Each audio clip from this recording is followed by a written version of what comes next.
This is the English service of Radio Algeria International. It's time for the news. The President of the Republic and Chairman of the Supreme Judicial Council, Mr. Abdelmajid Tebboune, has chaired the opening ceremony of the 2025-2026 judicial year held at the Supreme Court in Algiers. The Sahrawi people are celebrating today the 15th anniversary of the national unity to reaffirm their determination to continue the struggle for self-determination and independence and their efforts to counter the propaganda of the Makhzen in imposing the so-called autonomy plan on the Sahrawis.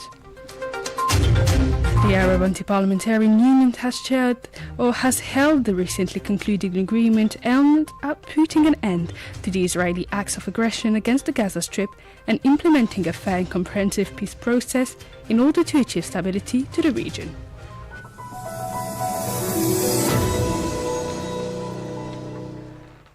Hello and welcome to Radio Algeria International. I'm your host, Marine Bershi. The President of the Republic and Chairman of the Supreme Judicial Council, Mr. Abdelmajid Tebboune, has chaired the opening ceremony of the 2025-2026 judicial year held at the Supreme Court in Algiers.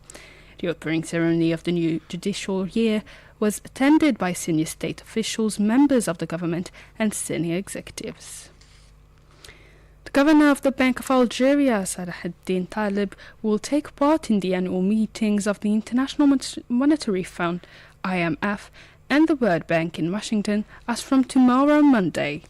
During these meetings, they last until October 18th, several topics will be discussed, including the economic outlook and the challenges of growth in a world in transition. On the occasion, Mr. Taleb will speak in his capacity as country constituency representative at the plenary session of the IMF's International Monetary and Financial Committee. He will also take part in the meeting of the MENAP, Middle East, North Africa, Afghanistan and Pakistan countries with the Managing Director of the International Monetary Fund, Kristalina Georgieva, as well as in meetings to be held within the framework of the African Consultation Group.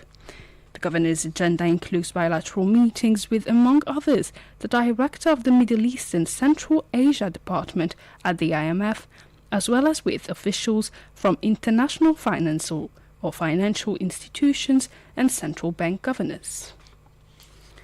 The Sahrawi people are celebrating the 15th anniversary of national unity, an opportunity to reaffirm their determination to continue the struggle for self-determination and independence and their efforts to counter the propaganda of the Makhzen and its allies aimed at imposing the so-called autonomy plan on the Sahrawis. Mohamed Khatil has more details in this report.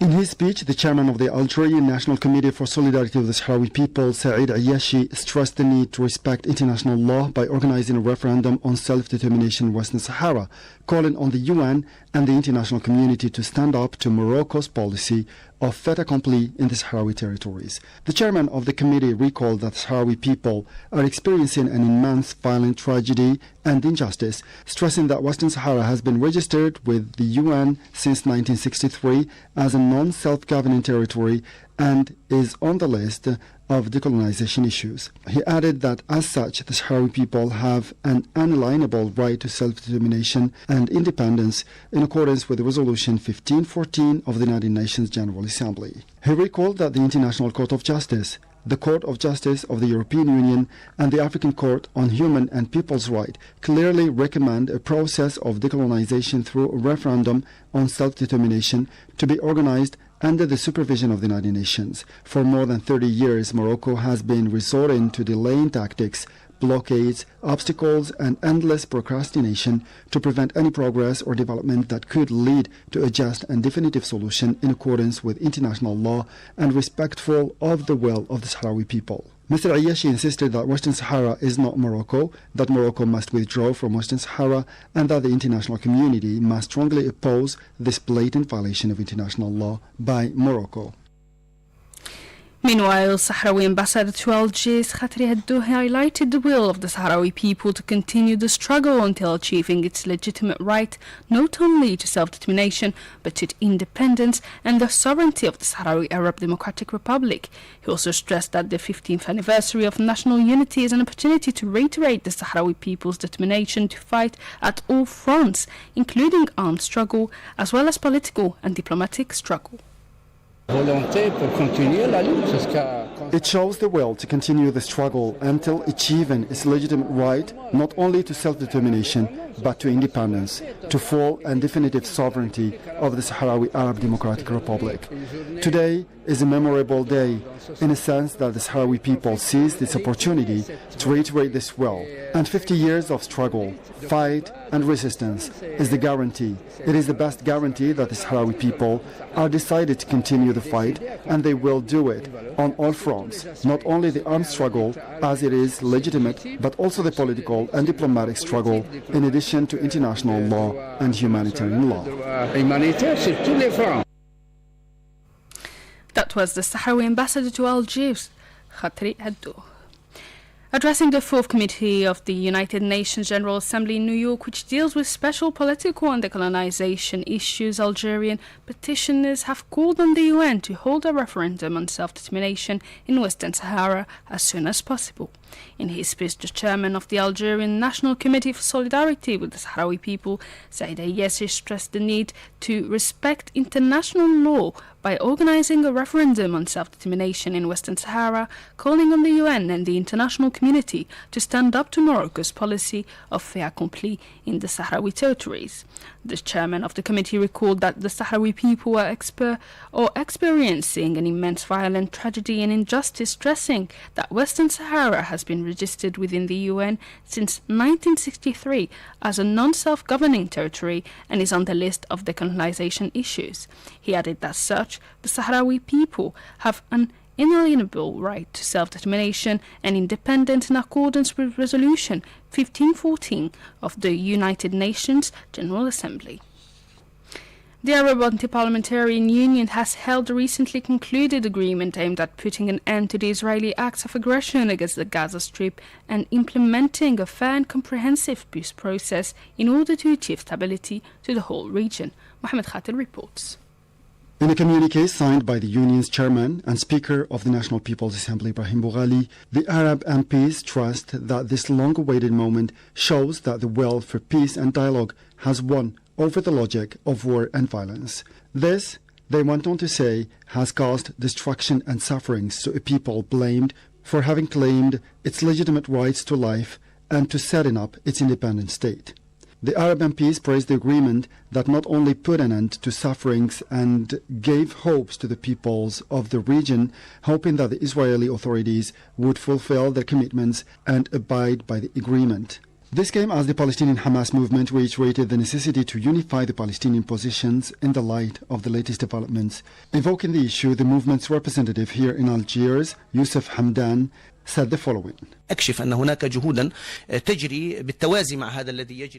tell you that there are efforts currently undertaken besides what is taking place at the international and Palestinian levels to crystallize the Palestinian position, at least to constitute a platform that could contribute to achieving Palestinian unity, and maybe there could be a renewed role to be played by Algeria in this connection in order to bridge the gap and bring closer the Palestinian positions to face up to the future challenges. I hope that we will succeed, as there are international parties which do not want that the Palestinian positions be unified, and the Israeli occupying authorities which oppose the idea of Hamastan or Fathistan and oppose the presence of any Palestinian, and consequently the challenges we are facing require a Palestinian unity. On the political plan, I believe that Algeria is loyal to the Palestinian position and has the necessary characteristics to play a role in bridging the gap better than anyone else.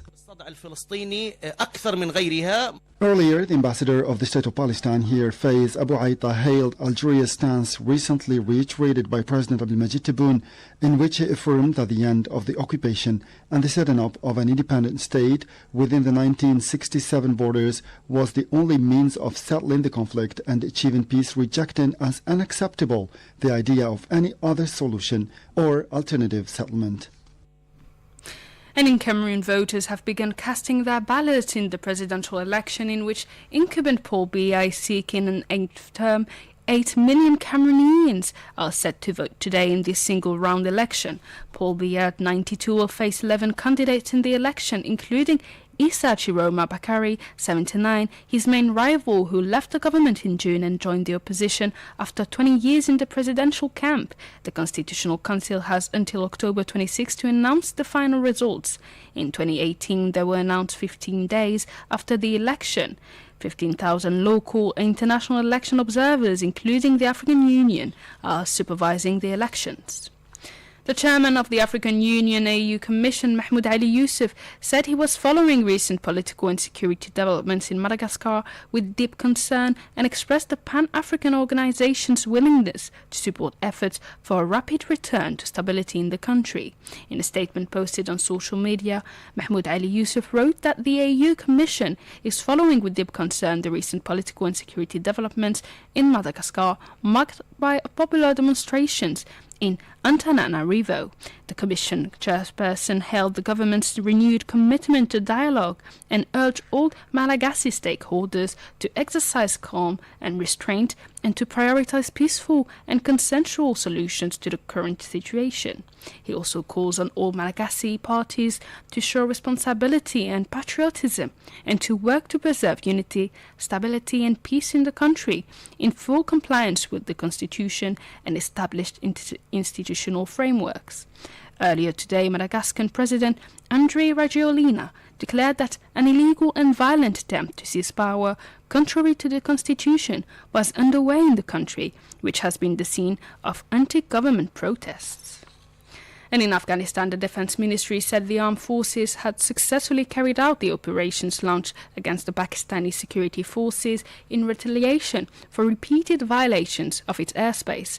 It warned that if the Afghan territory was again violated, the armed forces would be ready to defend Afghanistan. Violent fighting has been taking place between the two sides along the so-called Durand Line separating the two countries. And that's it for today's news bulletin. Stay tuned on Radio Algeria International. The international event of the week. A ceasefire agreement was reached this week in Cairo, offering a glimpse of hope to the population of Gaza after 2 years of conflict.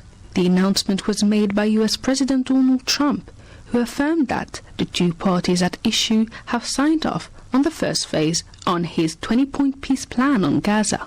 This includes the immediate cessation of military operations, the Israeli troop withdrawal to agreed lines within the Palestinian territory, and the release of hostages and Palestinian prisoners detained in Israeli jails.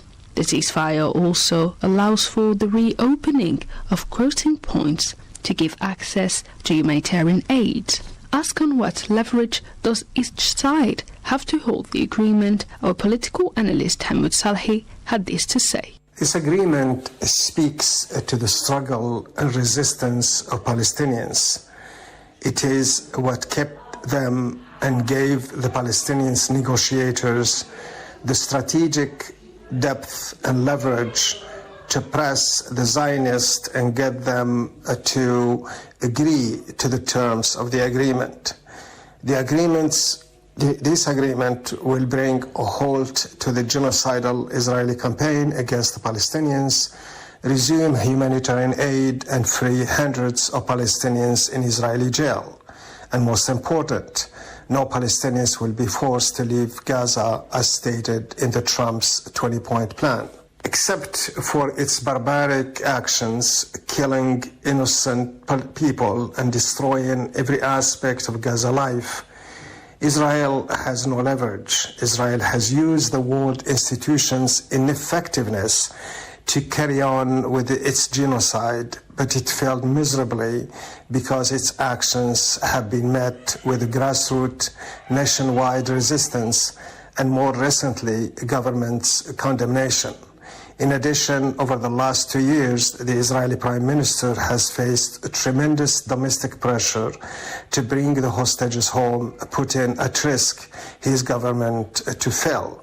This further undermined his leverage and put him on a cornered position, having to look for a solution that best served his political agenda, or else his government would collapse, and eventually he would be brought to face court charges for crime he allegedly committed. But with the Zionist long history of violating past ceasefire agreements back in November 2023 and January 2025 as an example, for this agreement to be fully implemented, the Trump administration has to continue to play the key role it has shown this past few days, guaranteeing that Israel is kept in check and that both parties execute the Trump plan. The ceasefire agreement reached as part of indirect discussions held under the mediation of Qatar, Egypt and Turkey could pave the way for a genuine peace unless it faces major challenges related to its implementation. Under the agreement, troops will be deployed as part of a stabilization force to help monitor and coordinate humanitarian access, and security as part of a stabilization force. Ask about what will be the role of the UN, the Red Cross and NGOs. Our political analyst Hamoud Salhi had the following.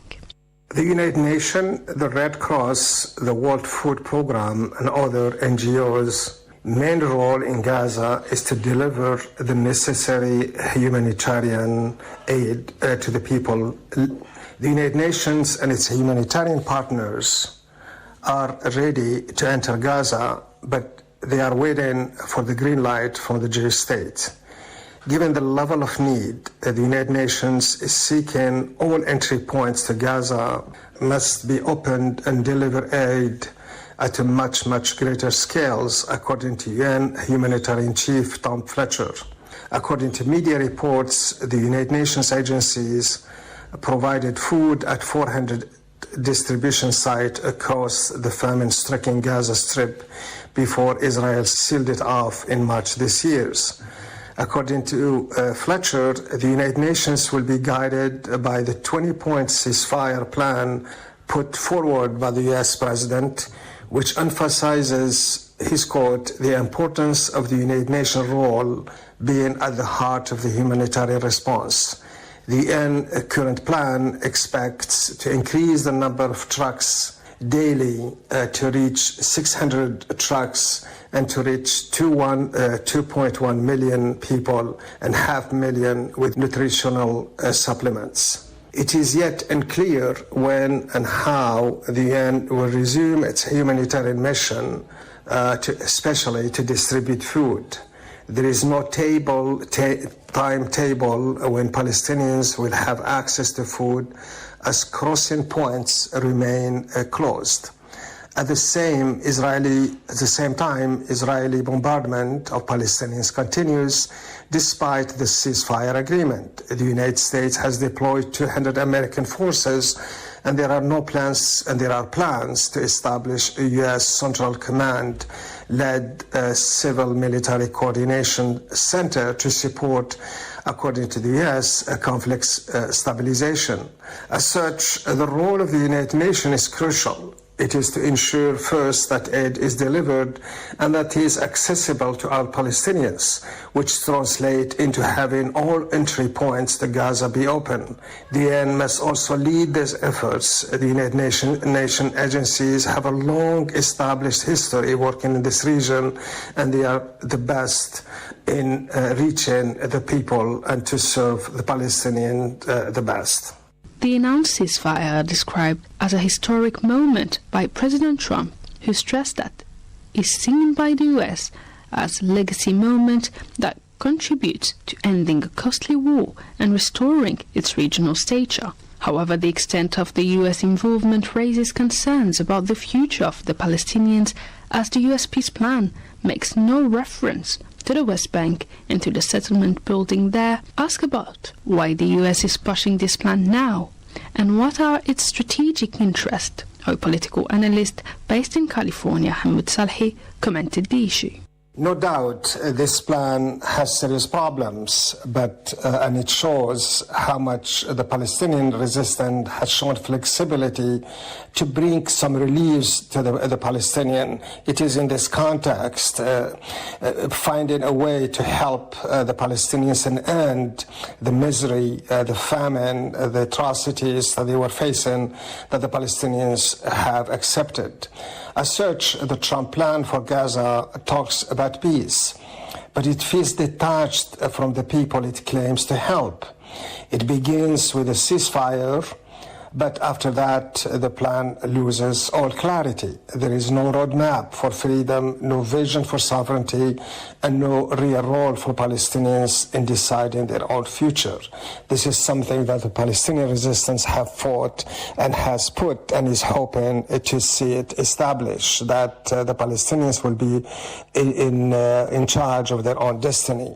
It is as if Gaza is being managed, not liberated.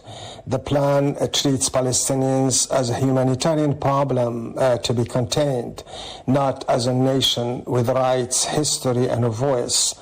It promises reconstruction without mentioning who will control the borders, who will ensure that materials actually reach families, and who will protect civilians from yet another cycle of destruction.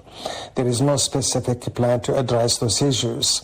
At the same time, it leaves Israel untouched for its genocidal acts, and worse, it provides the Zionist state room to maneuver should it find necessary to intervene according to its own declarations.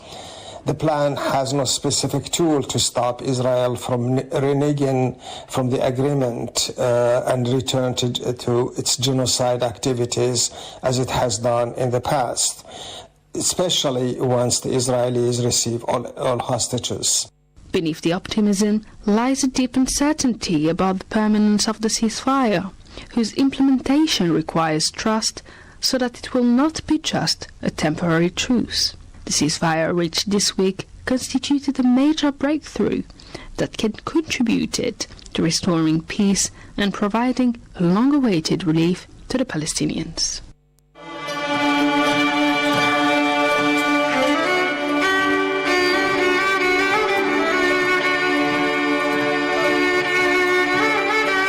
Hello and welcome to Discover Algeria, a program in which we let you discover or know more about the Algerian heritage, to include history, traditions, popular beliefs, social rituals, celebrations, as well as many aspects of the Algerians' life dating back to the Berber or Amazigh era until the Muslims won.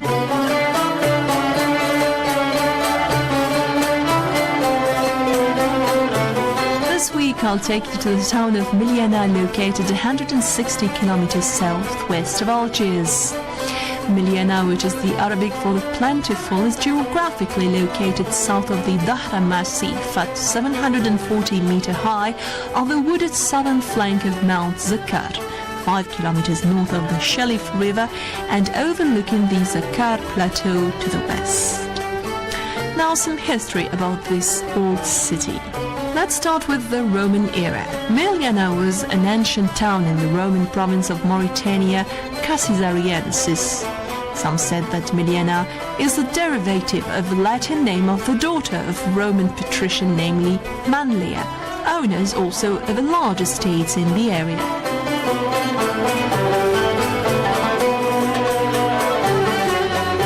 Became under the reign of Augustus a colony of Colonia Lulia Augusta Zukaba in the province of Mauritania Caesariensis. It was constituted as a Roman colony under Emperor Augustus. Zukaba is also said to be of Phoenician origin, which means the wheat market. Some historians, for their part, said that it comes from the Berber Libico origin, namely Ezekir Abadir, which means the mountain of God Abadir of the Zakar mountain.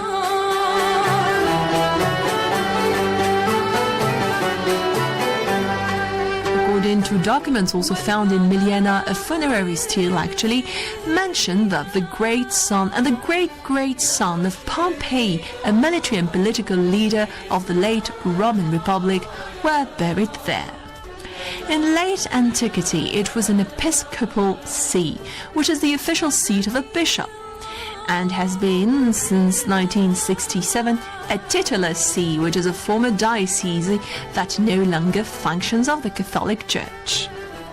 Milyana, as a Muslim city, was founded in the 10th century by Bulughyn ibn Ziri, the founder of the Ziri dynasty, on the site of an ancient Roman city, as I told you earlier, Zukabar. Arab travelers evoked Milyana in their writing, with Ibn Mashara and Al-Abdali, who wrote beautiful poems in tribute to the city. For his part, Ibn Battuta evoked numerously Milyana in his writings. It's worth noting that Milyana was part of the Almohad Empire.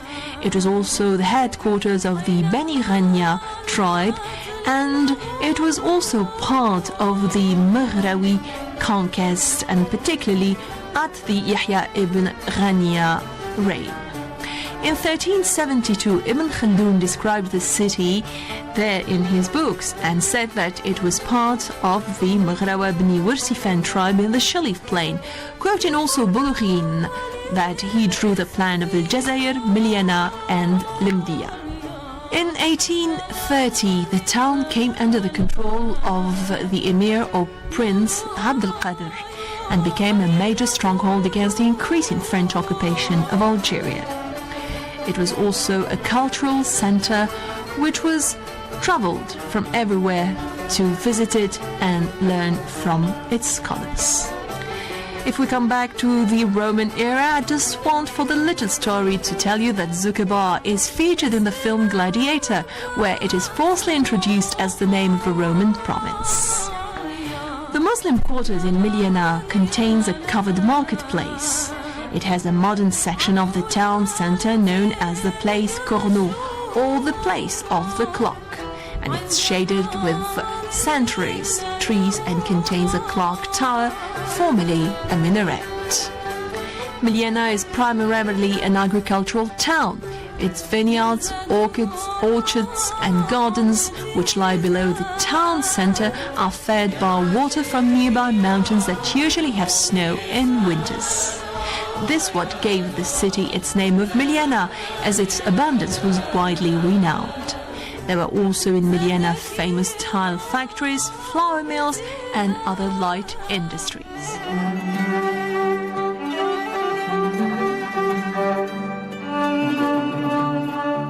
And many people were born or lived in this city.